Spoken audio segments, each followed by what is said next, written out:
Welkom bij Extra Journaal, nieuws uit Curaçao, vers van de pers.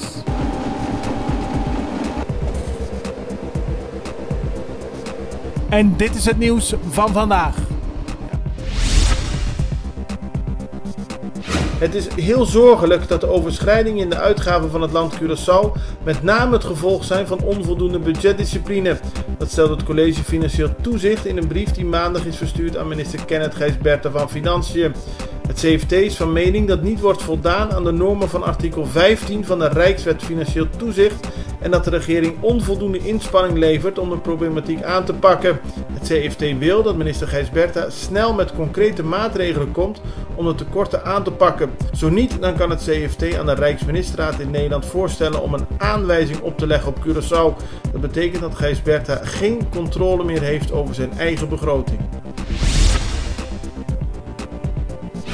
Volgens minister Gijsberta van Financiën moeten we voorkomen dat we in 2019 veel moeten bezuinigen. Dat heeft namelijk negatieve gevolgen voor de economische groei. Gijsberta stelt voor om de tekorten uit 2018 en 2019 in 3 jaar terug te gaan betalen. Dus niet alles in 2019 op te leggen, maar ook in 2020 en 2021 daarvoor ruimte in te lassen in de begroting. Gijsberta is bang dat als er nu te veel bezuinigd wordt, we in 2019 geen kleine economische groei hebben, maar juist een economische krimp. Leden van onderwijsvakbond CITEC zijn gisteren akkoord gegaan met de overeenkomst die is gesloten tussen de vakbond en de overheid. Daarmee is de stakingsactie na 10 dagen beëindigd.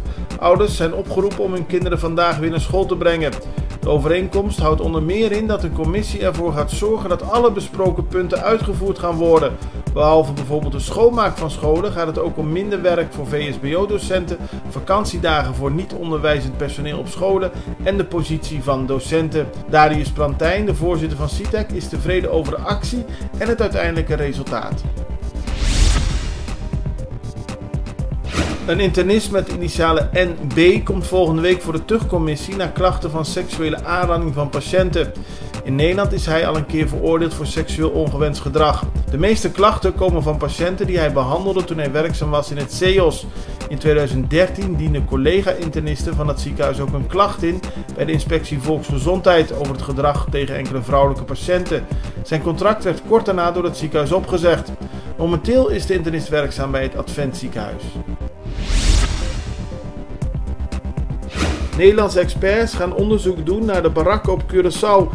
Daarin worden mensen zonder geldige verblijfspapieren opgevangen voordat ze naar hun land van herkomst worden teruggestuurd. De Nederlandse staatssecretaris Raymond Knoops heeft dat in de Tweede Kamer gezegd. Volgens Knoops gebeurt het op verzoek van de regering Ruggenaat. Zoals bekend is er onlangs internationale kritiek gekomen over de omstandigheden waarbij ongedocumenteerden worden opgesloten op Curaçao.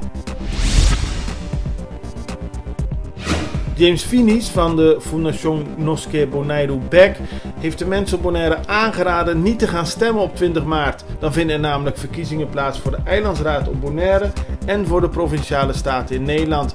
Volgens hem is het allemaal een truc van Nederland om via de verkiezingen legitimiteit te geven aan ondemocratische handelingen die op Bonaire hebben plaatsgevonden.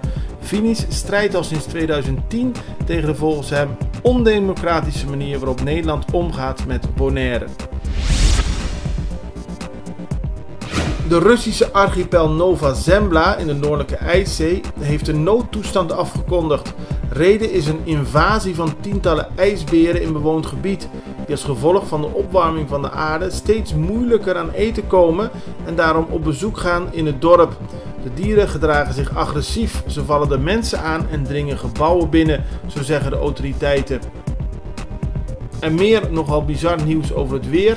Er is een storm met windstoten van zo'n 120 km per uur langs Hawaii getrokken. Op het eiland Ahui werden golven gezien van maximaal 18 meter hoogte. En in het natuurpark op het eiland Maui sneeuwde het. Dat is uniek voor Hawaii en leverde bijzondere beelden op. Dit was Extra Journaal met nieuws uit Curaçao in het Nederlands, elke doordeweekse dag. Tot de volgende keer.